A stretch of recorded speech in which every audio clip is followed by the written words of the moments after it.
What do you want to say? Hey everybody, welcome back to the channel. I'm Brett with American Revival Crafts, and I can't believe it, but Christmas is almost here. It's October, but if you're anything like us, you are already off to the races designing and creating Christmas crafts. In today's video, I'm going to show you how to make some Christmas ornaments and stocking tags, which are awesome gifts to give away to friends and family before the holiday season, or even to sell at craft shows or online. And all of these projects that I'm going to be making today are all going to be made on a diode laser, specifically the Algolaser Alpha 20 watt. Now this laser is new to the shop because Algolaser reached out to us a little bit ago and asked us if we'd like to try it out. If you've seen some of my other videos, you know my main business runs using a CO2 laser, but diodes are where I got my start like a lot of people. This video won't be a review of the Alpha laser per se, because I've only had it for a couple of weeks, but more about the build of the projects in case you're interested in making or selling them. I will say that I'm impressed with the capabilities of the Alpha laser and its ease of use though. Okay, so let's get on to the projects. And be sure to stick around to the end of the video because I'm going to show you where you can download the Lightburn cut files for these projects so you can make them yourself. Okay, so here's the file that you're going to receive if you want to download it. Basically, we have our three different projects here. We have our stocking tag here, and of course, you're going to have to change these names in whatever font you would like. Same thing with our Christmas ornament here. You can change this text to whatever you'd like in whatever font you like. You notice on this particular file, the main piece here on the left is what's going to be engraved and cut out. The piece on the right is just an outline of the ornament and the engraving, which is going to be on the back. And you'll see how I do that in the video. You're basically going to cut out this piece, and without moving your stock on the honeycomb bed, you're going to flip it over and put the piece back in there, and then go ahead and run this second file to carve the back if you'd like. And our third project here is our star Christmas ornament, two separate cutouts. This outline here, the inner star with the engraving that you're going to have to change, and then the larger star with the engraving. One tip I'd like to talk about is whenever you're cutting out names, I always like, whenever I can, I like to make sure that all the pieces are connected. Because in this example, if I'm cutting out the name Johnny, I have a J and O, which are separate, and then H, N, and Y, which are connected. Ideally, I like to connect all of these together. So what you're going to do is you're going to highlight the text file, you're going to right-click it, and then convert to path. Now each one of these shapes is separate. So I'm going to start with the O, and I am just going to move this just so it's overlapping the H a little bit, just like that. Now with the J, I'm going to do the same thing, and I'm going to move this just so it's barely overlapping the O. I'm going to do it a little bit more than that. Okay, good. A couple other things I want to do to this. I think I want to move this cutout here just a little bit because this is getting a little thin, I believe. So I'm just going to adjust that just a little bit because I like to have a little bit more meat on these outlines if I can. Makes it easier to deal with when you're gluing them together. Same thing up here on the H. I'm just going to take this and just move it a bit. There we go. So now what I'm going to do is I'm going to highlight the entire word, and I'm going to go over here to weld, and I'm going to weld this together. Now you can see the J is connected to the O, which is connected to the H, and everything else is connected. So now this is one shape that I'm going to have to cut out and glue onto my piece. Now I'm going to go ahead and do that with the other words real quick. Okay, so now that my file is ready to go, let's go ahead and send this to the laser.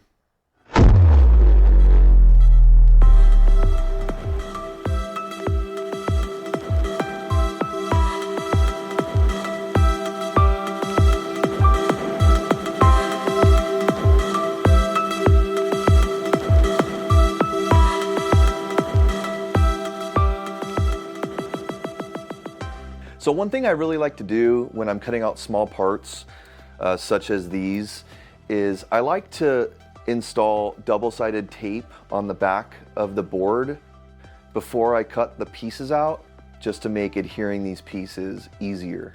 Sometimes on these thin name pieces, the glue could squeeze out or be kind of messy if you're trying to do a small detailed cut out like this. Here's another quick tip. If you have some charring or burning on the outside of your workpieces after you're done cutting them on the laser, just take a little bit of isopropyl alcohol on a rag and just kind of wipe it on top, and that'll remove all those burn marks.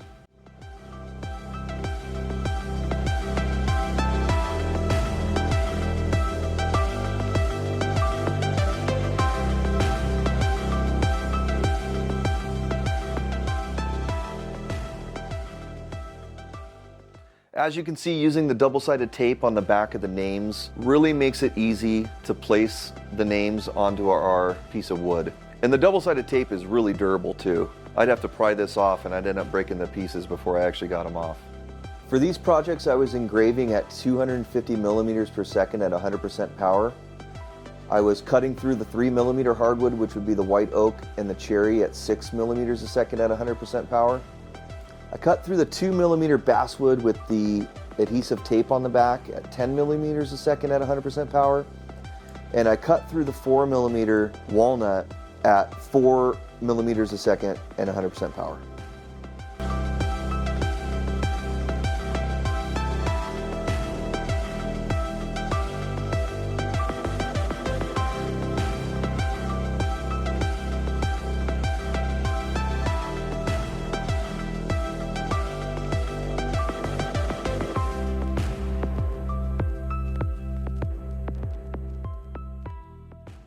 I really like using spray glue to adhere small details like this very thin piece of walnut here.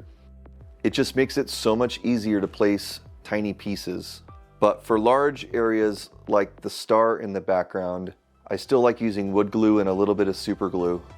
I added this star in the back because it was just an offcut from the other perimeter shape that I cut out. So instead of just wasting this piece, I thought it might look good to engrave a family name on the back of it and then put it on the back of the ornament. Layering designs like this really make pieces look better, in my opinion.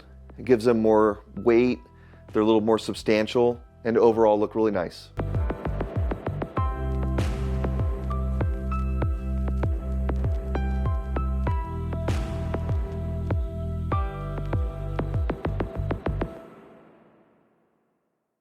So I goofed up a little bit on my design file for this ornament. It's not 100% symmetrical, so when I went to try to pull it out and turn it around and put it back, what I ended up doing was just laying it on top the best that I could and refocusing the laser so that way I could go ahead and engrave the back.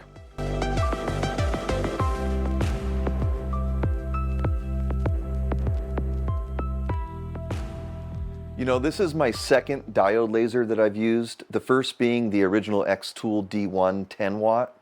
And I'm really impressed with the speed and power of the Algolaser Alpha.